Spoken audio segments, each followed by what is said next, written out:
ओम शांति।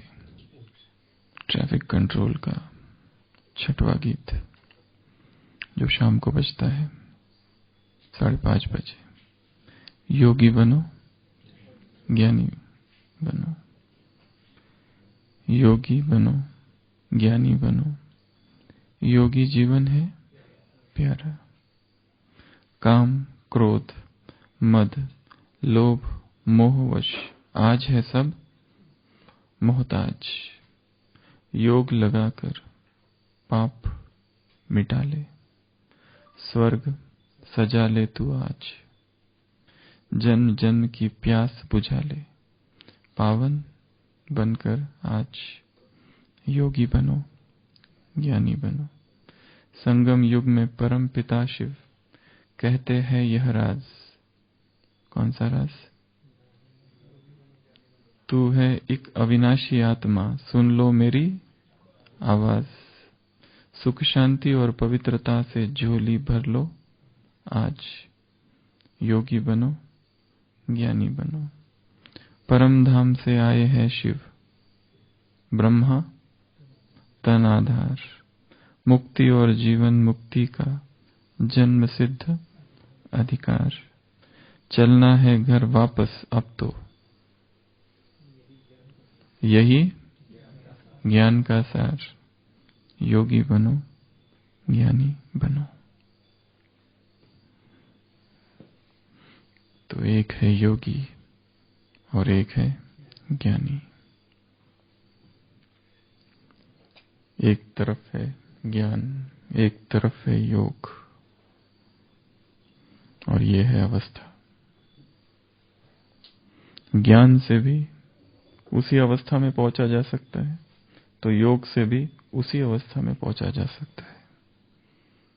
एक तरफ है मनन, एक तरफ है लगन। योग में लगन, ज्ञान में मगन। पर वो मगन होते होते अवस्था इतनी ऊंची हो जाए कि जो सर्वोच्च अवस्था है दोनों के द्वारा, वो एक ही है। झगड़े या द्वंद्व नीचे की अवस्थाओं में है। यहां पर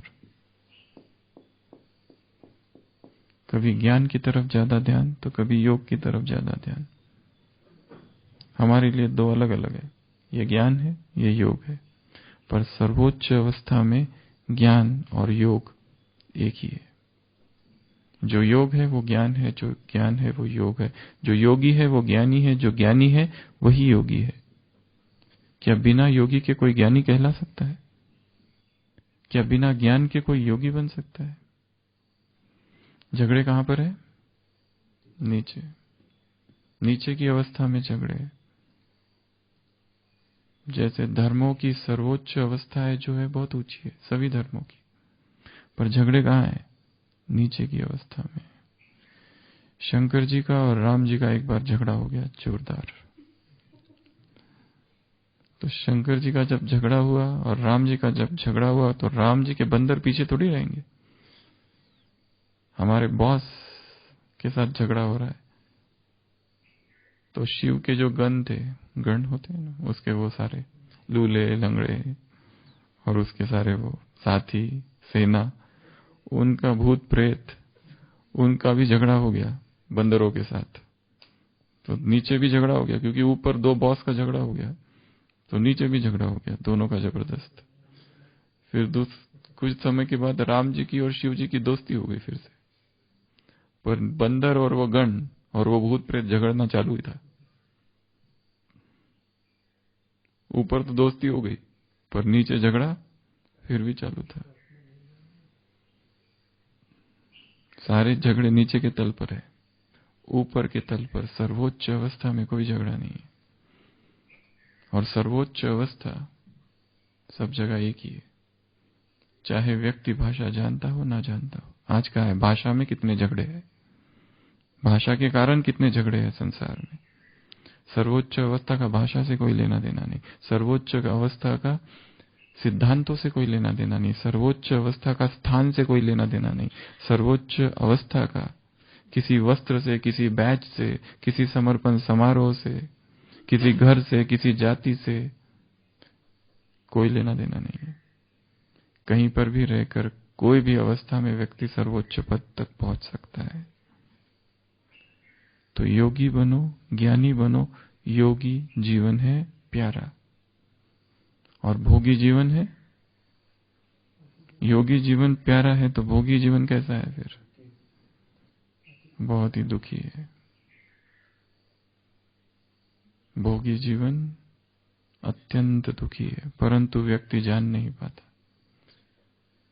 जैसे वो घोड़ा होता है, वो पत्ते खाता है, उस झाड़ के पत्ते खाता है जिसमें कांटे बहुत है, पर उसको पत्ते चाहिए और वो कांटे उसको चुभते हैं और पूरा लाल लाल हो रहा है खून से लथपथ, पर फिर भी पत्ते खाने नहीं छोड़ता। उसको शायद ऐसा भी लगता है कि ये स्वाद पत्तों का है, पर वो स्वाद उसके ही खून का है। कुत्ता है, हड्डी पकड़ लेता है और छोड़ता नहीं है, बाकी कुत्तों से झगड़ा करता है उस हड्डी के लिए और आखिर छुड़ाता है सबसे और भागता है हड्डी लेकर। वो सूखी हड्डी, उसमें कुछ भी मांस नहीं है और उसको चबाता है चबाता है चबाता है और खाता है और खून निकलने लगता है और बड़ा ही आनंद का अनुभव करता है। वो अपना ही खून पीता है और उसको लगता है हड्डी से आ रहा है। ये भोगी की अवस्था है। भोगी भोग को नहीं भोग रहा है, वो भोग भोगी को भोग रहे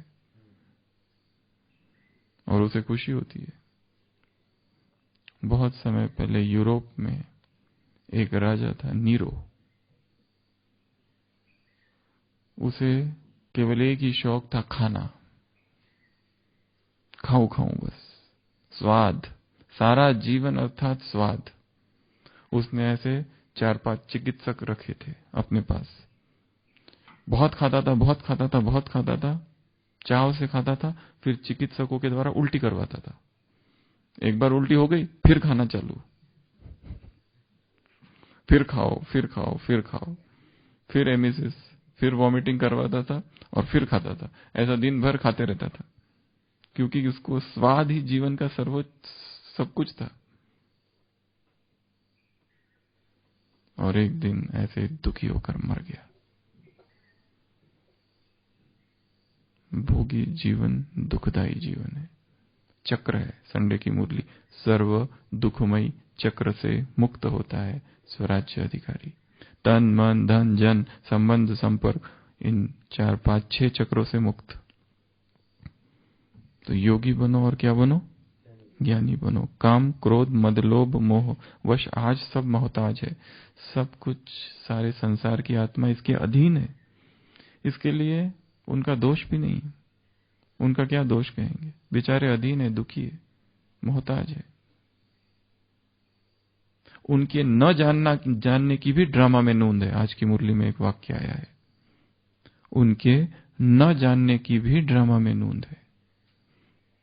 शिव ब्रह्मा तन द्वारा ये समझा रहे हैं, ये न जानने की भी ड्रामा में नूंद है। तो मोहताज है, दुखी है, परवश है, अंडर इन्फ्लुएंस है। जैसे कोई दारू पीकर व्यक्ति आता है और जोर जोर से चिल्लाता है, तो हम क्या करते हैं? क्या कहते हैं उसके लिए? बेचारा बहुत पिया हुआ है, इसको पकड़ के ले जाओ। उस पर गुस्सा करते हैं, तुम चिल्लाते क्यों हो? क्योंकि हमको पता है वो परवश है, ही इज ड्रंक। संसार की आत्माएं भी ड्रंक है। किससे? क्राम क्रोध लोभ मोह वश सब विकारों से। योग लगाकर पाप मिटा ले, बिना योग के पाप नहीं मिट सकते। विकर्म जो है बहुत ज्यादा है आत्मा के, क्योंकि आत्मा ने जब जब देह देखा है तब तक पाप किया। एक मुरली में बाबा ने कहा है, जब जब तुम देह देखते हो अर्थात पाप, जब जब तुम आत्मा देखते हो अर्थात पुण्य। ये पाप और पुण्य की परिभाषा है। देह देखा मतलब पाप। कितने हो गए पाप फिर सारे दिन भर? आत्मा देखा पुण्य। पाप का 1 गुना 1 से 1000 गुना, पुण्य का भी वैसा ही 1000 गुना पुण्य मिलेगा। तो योग लगाओ, पाप मिटा, स्वर्ग सचा ले तू आज।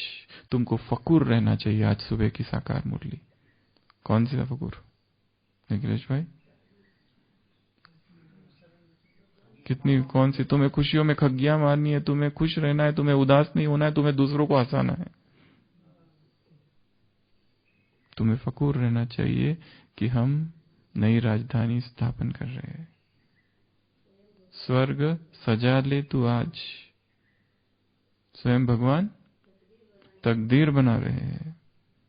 संडे की मुरली में था, तकदीर तुम्हारे घर पे आई है, भाग्य तुम्हारे घर पर आया है। घर बैठे तुम्हें तकदीर बन गई। लेडी लक, इंग्लिश में तकदीर को लेडी लक कहा जाता है, महिला। और हिंदी में दो कहा जाता है, पुरुष भी कहा जाता है, स्त्री भी कहा जाता है। भाग्य आया, तकदीर आई।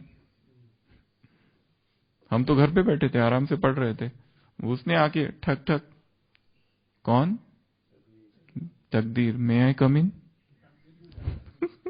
तकदीर ने दस्तक दी, क्या मैं अंदर आऊं? हमने कहा रुको, थोड़ा बिजी हूं, काम कितने करने हैं संसार के, दुनिया के। तो हमने तो बुलाया भी नहीं, आगंतुक, अनइनवाइटेड गेस्ट की तरह आई है।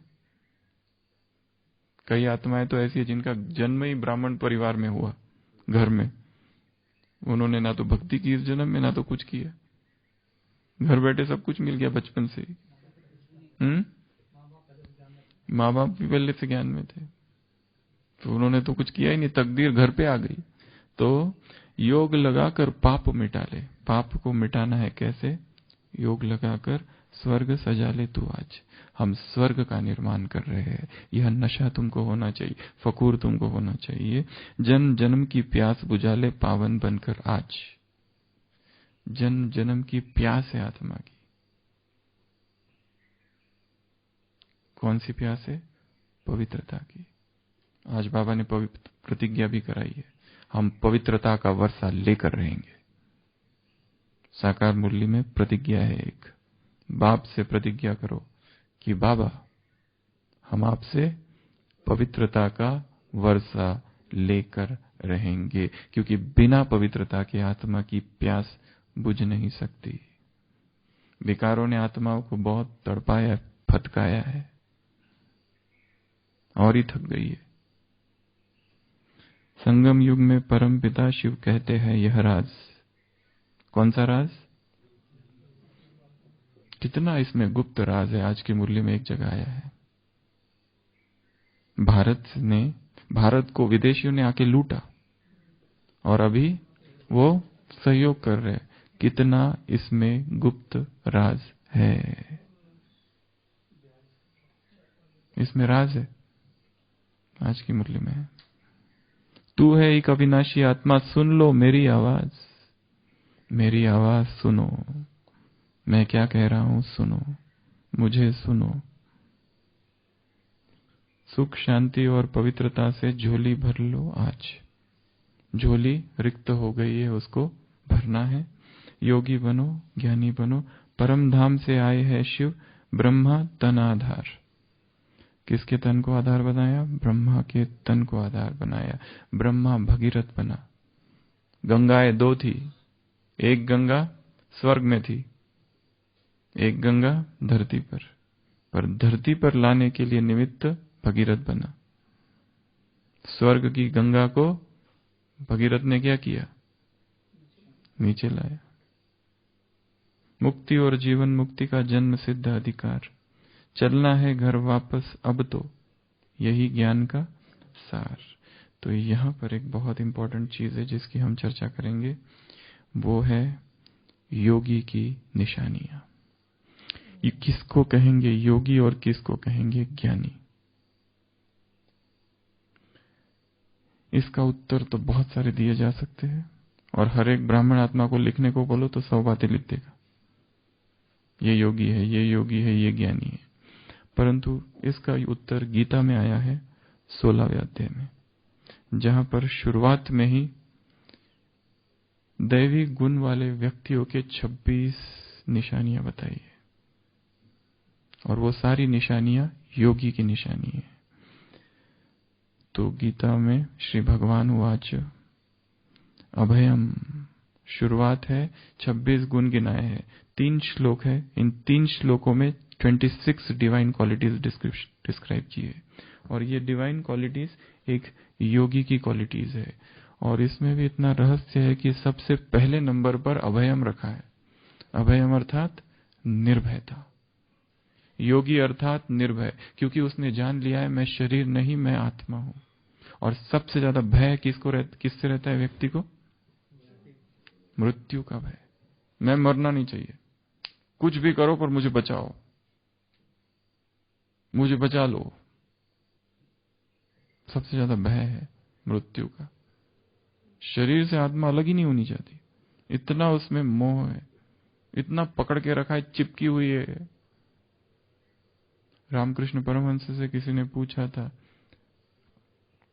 कि परमहंस कौन होता है, तो उन्होंने उदाहरण दिया था नारियल का। एक है गीला नारियल, एक है सूखा नारियल। गीला नारियल अर्थात देहभान, सूखा नारियल अर्थात बचता है, क्योंकि उसकी गिरी और खोल अलग अलग हो गए। शरीर अलग, आत्मा अलग। ये उदाहरण है। तो योगी की जो सर्वोच्च अवस्था है वह सूखा नारियल है। ऐसे ऐसे करो तो बचता है, गिरी अलग, खोल अलग।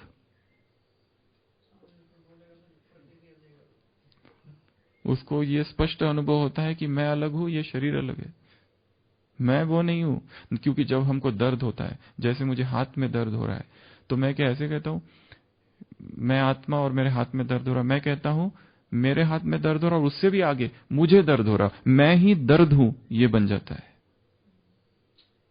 ये स्टेजेस है। एक है मैं आत्मा, मेरा शरीर, उसको दर्द हो रहा है।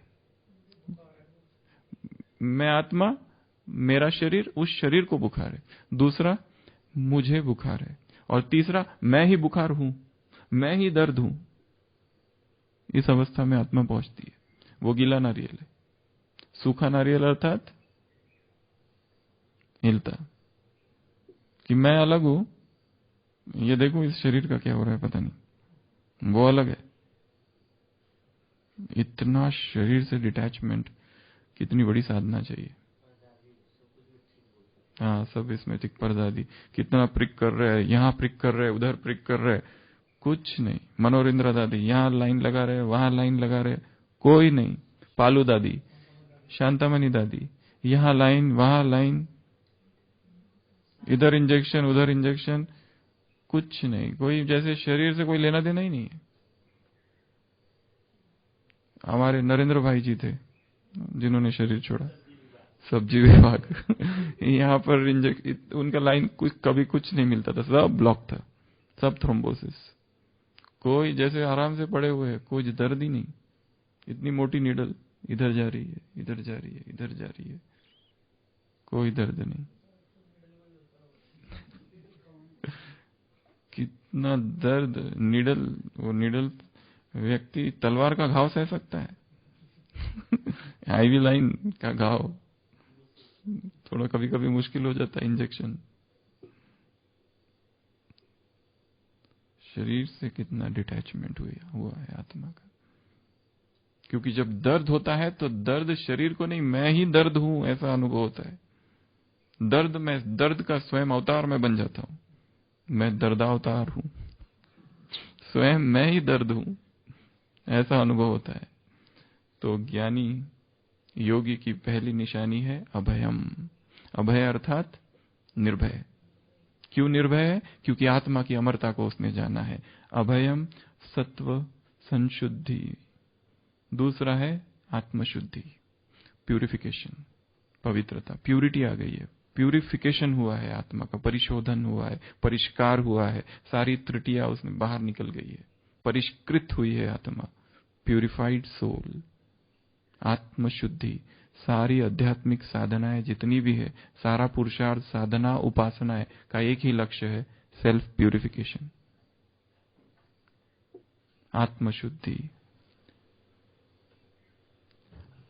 सत्व शुद्धिर ज्ञानर ज्ञान योगिर व्यवस्थ स्थित।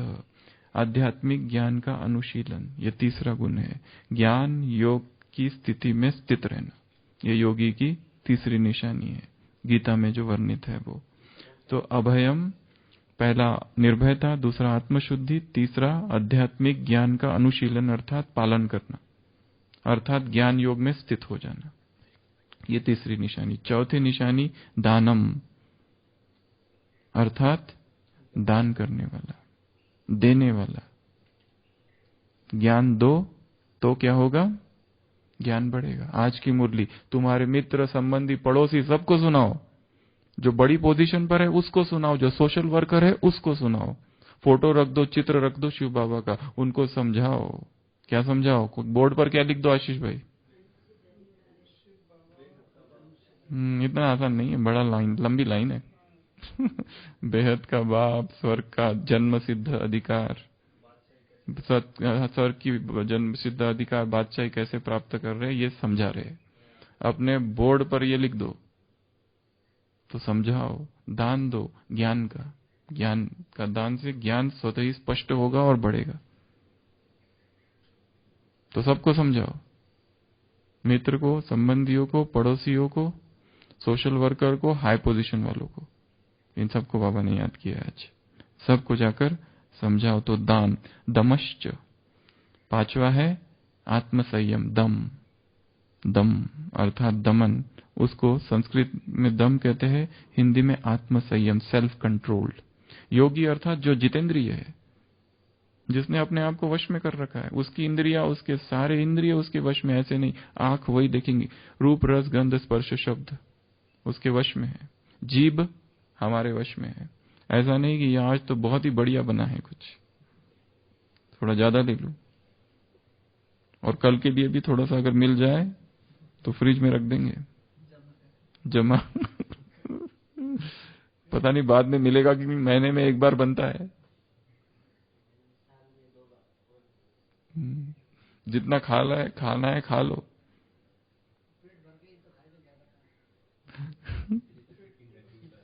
पेट कभी भरा है आज तक किसी का द्वापर से? अपने आप से एक प्रश्न पूछना है हर एक ने। कभी आज तक पेट भरा है क्या किसी का? कितने ट्रक क्विंटल।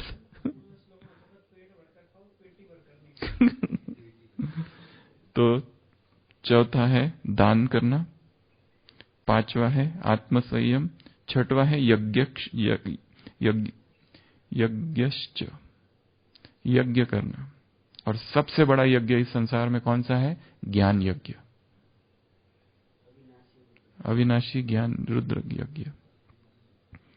यज्ञ करना, ज्ञान का यज्ञ करना, योग का यज्ञ करना, अपनी ज्ञान की यज्ञ भट्टी और योग की भट्टी। तो छठवा है यज्ञ परायणता, योगी की छठवीं निशानी है यज्ञ परायणता। उसके बाद में सातवीं निशानी स्वाध्याय, स्वाध्याय अर्थात सेल्फ स्टडी। ब्राह्मणों की दिनचर्या लगी हुई है उधर हिस्ट्री हॉल के बाजू में, निकाल दिया। हाँ, तो किताब है, डायरी है, उसके पीछे लिखी हुई है जितनी यज्ञ की डायरी है उसके पीछे दिनचर्या। उसमें बीच में एक जगह लिखा है दोपहर में स्वाध्याय, सेल्फ स्टडी, विश्राम के टाइम पे। सेल्फ स्टडी अर्थात एक होता है स्कूल स्टडी, क्लास स्टडी, एक होता है होम स्टडी, सेल्फ स्टडी, घर पे बैठ के होमवर्क। एक होता है क्लास वर्क, एक होता है होमवर्क, जो कल बताया था। पूरी महाप्रोजेक्ट 2018 से 2069 से लेके तो 2017 तक की सारी अव्यक्त वाणियां एक बार पढ़ के होनी चाहिए। ये सबका अपना पर्सनल काम है। तो ये वेदाध्ययन अर्थात स्वाध्याय, मुरली परमात्मा वेद है। मुरली क्या है? परमात्मा वेद है, परमात्मा शास्त्र है, परमात्मा स्पोकन लिटरेचर है, परमात्मा शब्दकोश है, परमात्मा ग्रंथालय है, परमात्मा लाइब्रेरी है, परमात्मा पुस्तक शास्त्र, परमात्मा उपनिषद है, परमात्मा वेदांता है। तो वेद अध्ययन, तो योगी अर्थात जो सेल्फ स्टडी करे, अध्ययन करे। उसके बाद है तप, तपस्या करे। योगी अर्थात कैसे दिखाया योगी को तपस्या करते हुए? वो तपस्वी होता है, अप्रभावित होता है, कोई भी आ जाए। मच्छर तो बहुत छोटी बात है, जंगलों में जाकर तपस्या करते हैं लोग। क्यों? इतने भयंकर जानवर होते हैं वहां पर, सांप होते हैं, ऐसे विषैले सांप होते हैं वहां पर, उनके बीच में जाकर तपस्या करते हैं, उस वातावरण को परिवर्तन कर देते हैं अपने तप से। तो योगी अर्थात जो तपस्या करे, खाली कहलाने वाले योगी नहीं। आज कहा है बाबा ने, वो है हठ योग ऋषि, तुम हो राजयोगी राज ऋषि। वो है हठ योग ऋषि, तुम हो राजयोगी राज ऋषि। तो राज ऋषि अर्थात जो तपस्या करे। ऋषि जैसा लगना भी तो चाहिए कि हम ऋषि है, हम तपस्वी है, हम तपस्या में मगन है। हमारी दिनचर्या से ऐसा ना लगे कि ये तो भोगी है, ये भोगी से भी नीचे, जब देखो तब भोग का ही चिंतन चल रहा है।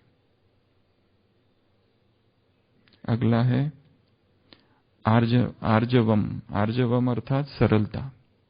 9वीं निशानी है योगी की, सरल। योगी अर्थात सरल चित्त, कुटिलता नहीं होगी उसमें, षड्यंत्र नहीं करेगा बैठकर, इसने मेरे साथ ये किया अब मैं ऐसा करूंगा। सरल स्वभाव, छुअत छल नहीं, अंदर बाहर अलग, खौफनाक। तो योगी अर्थात आर्जवम। आर्जवम अर्थात सरलता। उसके बाद में अहिंसा। आज की मुरली, सुबह की साकार, ना किसी को दुख दो, ना अगर किसी को दुख दोगे तो दुखी होके मरोगे, अगर मुख से पत्थर निकालोगे तो पत्थर बुद्धि बन जाओगे, अगर बाप की निंदा करोगे तो ठोर नहीं पाओगे। डेस्टिनेशन, मंजिल, ये 3 बातें बताई है। दुख दोगे तो दुखी होके मरोगे, पत्थर निकालोगे मुख से तो पत्थर नाथ, पत्थर बुद्धि बन जाओगे, और तीसरा, यदि बाप की निंदा करोगे तो ठौर नहीं पाओगे। तो अहिंसा, हिंसा की क्या परिभाषा है, ये सबको आज ढूंढना है। कितने प्रकार की हिंसा होती है, बहुत सारे क्लासिफिकेशन है जैन धर्म में हिंसा के, इतने सारे क्लासिफिकेशन लोग पढ़ते, बाप रे, ऐसा लगता है इतनी हिंसा है। ये भी हिंसा, वो कुछ करना ही नहीं है इसका मतलब, बैठ जाओ बस कुछ भी करने जाओ तो हिंसा है, खाओ तो भी हिंसा, चलो तो भी हिंसा। तो हिंसा क्या होती है इसका थोड़ा आज, पर बाबा ने तो काम कटारी को हिंसा बता दिया है सीधा। काम विकार सबसे बड़ी हिंसा है, सबसे बड़ा भ्रष्टाचार है। अगला है सत्यता, सत्यम, सत्य। आज सुबह की मुरली शुरुआत,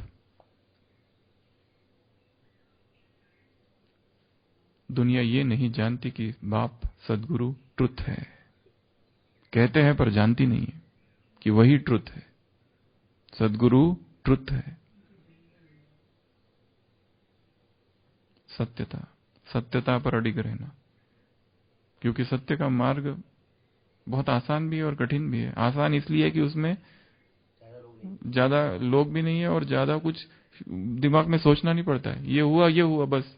पर जिसको असत्य बोलना है उसको बहुत प्लानिंग करनी पड़ती है, अमृत वेला बैठकर, क्या बोलूं, क्या करना चाहिए, कितनी प्लानिंग लगती है असत्य के लिए। सत्य के लिए कोई प्लानिंग है क्या, जो है वही तो बोलना है।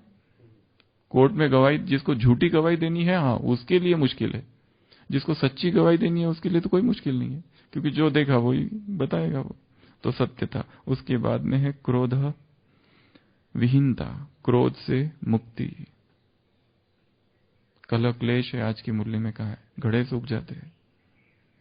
क्रोध विहीनता, क्रोध से मुक्ति। जो क्रोध कर रहा है, क्या उसे योगी कहा जाएगा? उसे योगी तो कहा जाएगा, पर दुर्वासा ऋषि कहा जाएगा, जो बात बात में क्रोधित होता था। वो कहाँ का यादगार है? हमारा ही ब्राह्मणों में से यादगार बना है उधर, क्योंकि ऋषि है, तपस्वी है, और चाप जो दे देता है वो हो जाता है, पर क्रोधी बहुत है, उसको आप नाराज करने नहीं कर सकते। You can't afford to displease him. बेचारी शकुंतला वो दुष्यंत के ख्यालों में बैठी थी, उसको शाप दे दिया कि मेरा अतिथि सत्कार नहीं किया, अब जिसकी याद में तुम बैठे हो तुम्हें भूल जाएगा, और वो दुष्यंत उस शकुंतला को भूल जाता है। क्रोधित हो गया मतलब गए।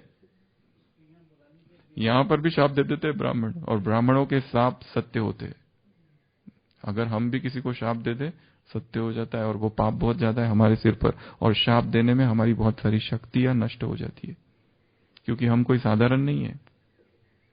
संडे की मुरली, दुनिया जैसे चांद सितारों को ऊंची नजर से देखते हो, तुम ज्ञान सितारे हो प्रकाश भाई, ऊंची नजर से देखते हैं सब तुमको। तुम चंदन हो, बहुत कीमती मूल्यवान, बाप के समीप रहते हो, खुशबू फैलाने वाले हो। दुनिया अभी नहीं जानती, आगे जानेगी, तुम्हारी वैल्यू को जानेगी। अगला है त्याग। योगी अर्थात जो त्यागी है, जिसको त्याग जिसका भूषण है, त्याग जिसका श्रृंगार है। उसने ऐसी बहुत सारी चीजें छोड़ दी है जिसको जो संसार के लोग प्रयोग कर रहे, उपयोग कर रहे, भोग रहे। योगी अर्थात त्यागी है। त्याग में बहुत सुख है। भाग्य त्याग से बनता है, भोगने से भाग्य नहीं बनता है, त्याग से भाग्य बनता है। अगला है शांति ही। योगी अर्थात जो शांत स्वरूप है। संडे की मुरली पार्टी नंबर 3। शांति देव, शांति देवा, शांति प्रकाश है, अशांति अंधकार है। माया दूर चली जाएगी, भाग जाएगी, विदाई ले लेगी। मैं शांत स्वरूप हूं। जो शांत स्वरूप है अशांत नहीं हो सकते। जो शांत स्वरूप है वो क्या, वही विश्व को शांति दे सकते, वो ही विश्व को शांति दे सकते। वरदानी वो तो फर्स्ट पैराग्राफ है, वो दूसरा। तो शांति। उसके बाद में एक नया शब्द है पैशुनम। पैशुनम 15वां योगी का क्वालिटी है। पैशुनम अर्थात छिद्रान्वेषण में अरुचि, दूसरों के दोष देखने से मुक्ति। फॉल्ट फाइंडिंग नेचर नहीं होना चाहिए। चाहे कितने आदत जिसकी हो गई ना, वो दोष ही निकालेगा कि उसमें ये तो अच्छा है पर उसका वो ठीक नहीं है। क्लास तो बहुत अच्छी कराते हैं पर योग इतना कुछ नहीं है। सेवा तो बहुत करते हैं पर योग तो कहाँ है? आज तक कभी योग में बैठा हुआ देखा नहीं। हाँ, योग तो अच्छा है पर मुरली की एक पॉइंट सुनाने बोलो तो याद नहीं है।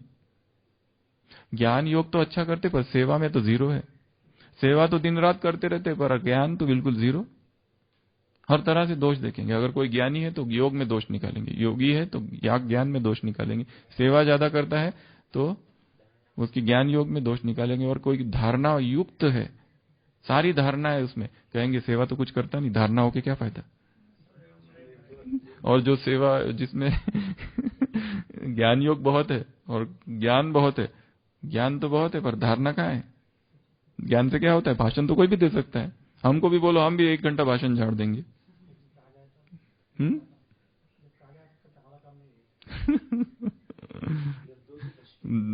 मनोहर इंद्र दादी कहते थे कि बाहर वाले कहते थे ये तुम्हारे कुमार इधर ज्ञान सरोवर में पांडवन में ऐश आराम से रहते, काम तो कुछ करते नहीं।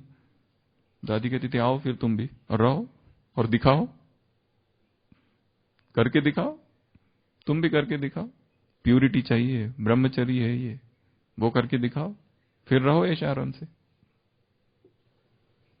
इतना आसान है। शांति। छिद्रान्वेषण में अरुचि, मतलब छिद्रान्वेषण नहीं करना। छिद्रान्वेषण अर्थात फॉल्ट फाइंडिंग, नुक्ताचीनी करना।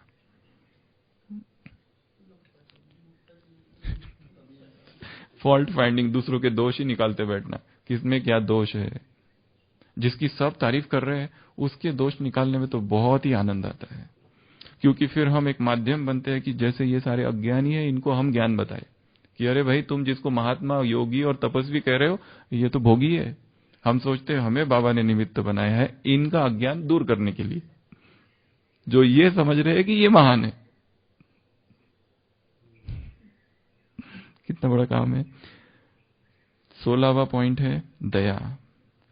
समस्त जीवों पर करुणा। दया भूतेश्व, सभी भूतों पर दया, सभी जीवात्माओं पर दया करना, रहमदिल बनना, फुल रहम करना। मुरली में था ना, बाप सब पर फुल रहम करते, जो ग्लानि करते उन पर भी रहम करते। उसके बाद है लोलुप्त्वम, अर्थात लोभ विहीनता, लोभ का अभाव हो। वस्तुओं का संग्रह नहीं किया, ये भी चाहिए वो भी चाहिए, इसका भी लोभ उसका भी लोभ। नई चीज दिखी कहां से लाई, दो है क्या लोभ, वस्तुओं का लोभ। किसी के थाली में 2 सब्जियां दिखी, ये दूसरी कहां से लाई, जनरल में तो एक ही बनी है। उसके बाद है भद्रता। मार्दवम, मार्दवम अर्थात शालीनता, ह्यूमिलिटी, सुशीलता। सुशीलता, भद्रता या मार्दवम, शालीनता। अच्छा, तो शालीनता डिविनिटी जिसमें है। फिर उसके बाद है हीर। हीर अर्थात रीर अर्थात लज्जा। लज्जा अर्थात जो शेमलेस ना हो, एकदम निर्लज्ज ना हो, जिसमें थोड़ी सी लज्जा एक बहुत ऊंचा गुण है एक्चुअली। हाँ, उस तरह का, जैसे हाँ, नम्रता अलग है। लज्जा जो होता है ना, एक सभ्य स्त्रियों का लक्षण है। एक होता है मर्यादा, उसमें मर्यादा जुड़ी हुई। एक है निर्लज्ज अर्थात बिना मर्यादा की शेमलेस। फिर उसके बाद है अचापलम। अचापलम अर्थात संकल्प, अर्थात दृढ़ता। योगी अर्थात जो एक बार ठान ले वो ठान ले, फिर वो करके ही छोड़ेगा। उसने सोच लिया है कि मुझे इतने बजे उठना है तो इतने बजे ही उठेगा। उसने सोच लिया है मुझे अमृत वेला ऐसा ही करना है तो ऐसा ही होगा। उसने सोच लिया है मुझे मुरली का चिंतन करना ही है, अध्ययन करना ही है, तो वो करके छोड़ेगा। मुझे तपस्वी बनना ही है, त्यागी बनना ही है, तो बन के छोड़ेगा। संकल्पवान। उसके बाद है तेजह। तेज। योगी अर्थात जिसमें तेज हो, तेजस्वी हो जो, वो योगी। योगी अर्थात क्षमा, जो क्षमाशील हो। दूसरों ने गलती की, उनको क्षमा कर दे, दंडित ना करे। दंड, वो न्यायाधीश ना बन जाए दूसरों का, जज बनकर दूसरों को पनिशमेंट दे। तुमने ये किया, अब तुम्हारी ये पनिशमेंट है। हम कौन है पनिश करने वाले? जज not and he shall not be judged. जज करना हमारा काम नहीं है, जो निमित्त है वो जज करेंगे। उसके बाद है धृति ही। धृति ही अर्थात धैर्य, पेशेंस। बहुत पेशेंस है उसमें, सब कुछ सहन करता है बहुत पेशेंस के साथ। उसे पता है जीत सत्य की होगी, इसके लिए 23वां गुण है धैर्य। उसके बाद है शौच, पवित्रता, प्यूरिटी, ब्रह्मचर्य। शौच एक बहुत ऊंचा शब्द है। ओवरऑल प्यूरिटी, हर बात में शौच। फिर उसके बाद में है मद्रोही, मद्रोह। मद जिसका अभाव हो, ईर्ष्या का अभाव होना, ये योगी की निशानी है। मद्रोह अर्थात ईर्ष्या। तो मद्रोह अर्थात ईर्ष्या का अभाव। और 26वां अंतिम गुण है नातिमानिता। नातिमानिता अर्थात कोई मुझे सम्मान दे ये इच्छा नहीं, सम्मान की अभिलाषा से मुक्ति। कोई मुझे मान दे, आदर करे, सत्कार करे, इससे मुक्ति। तो भवंती संपदः दैवीम भिजातस्य भारत। हे सारे दिव्य गुण है जो दैवी प्रकृति से संपन्न देवतुल्य प्रकृति के मनुष्यों में रहते हैं। तो ऐसे ये टोटल कितने गुण हुए? 26 गुण है जो कि योगी की क्वालिटीज है। एक बार फिर से रिवाइज करते हैं। सबसे पहला गुण है निर्भयता, आत्मशुद्धि, आध्यात्मिक ज्ञान में अनुशीलनता, दान, आत्मसंयम, यज्ञपरायणता, अध्ययन, तपस्या, सरलता, अहिंसा, सत्यता, क्रोध विहीनता, त्याग, शांति, फॉल्ट फाइंडिंग, छिद्रान्वेषण से मुक्ति, समस्त जीवों पर करुणा, कृपा, दया, लोभ विहीनता, भद्रता, लज्जा, संकल्प, तेज, क्षमा, धैर्य, पवित्रता, ईर्ष्या की अभिलाषा से मुक्त और सम्मान की अभिलाषा से मुक्त। तो ऐसे योगी बनो, ज्ञानी बनो। योगी जीवन है न्यारा, प्यारा और न्यारा भी, दोनों। अच्छा, ओम शांति।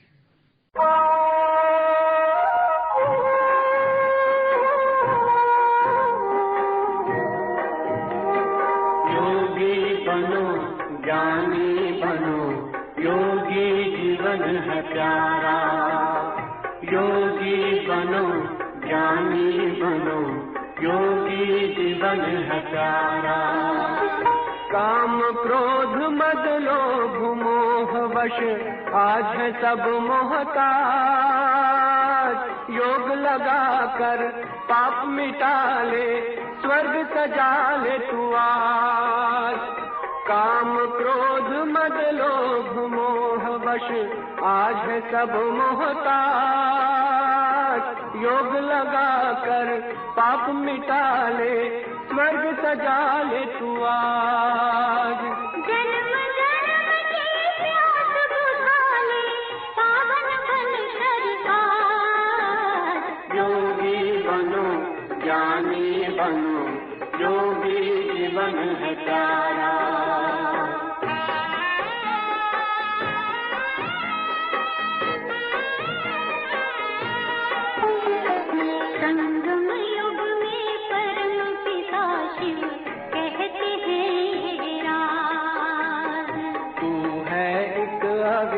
अविनाशी आत्मा सुन लो मेरी आवाज। संगम युग में परम पिता शिव कहते हैं ये राज। तू है एक अविनाशी आत्मा सुन लो मेरी आवाज। सुख शांति और पावनता से झोले भर लो आज। योगी बनो ज्ञानी बनो, योगी जीवन है प्यारा।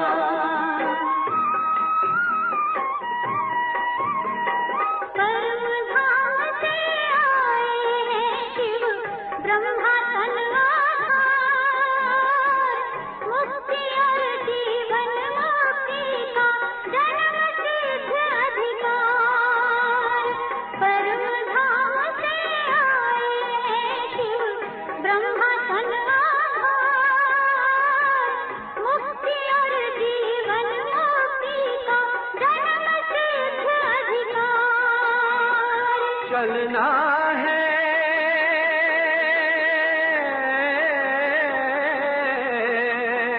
चलना है घर वापस अब तो यही ज्ञान का सार। योगी बनो ज्ञानी बनो, योगी जीवन है प्यारा। योगी जीवन है प्यारा।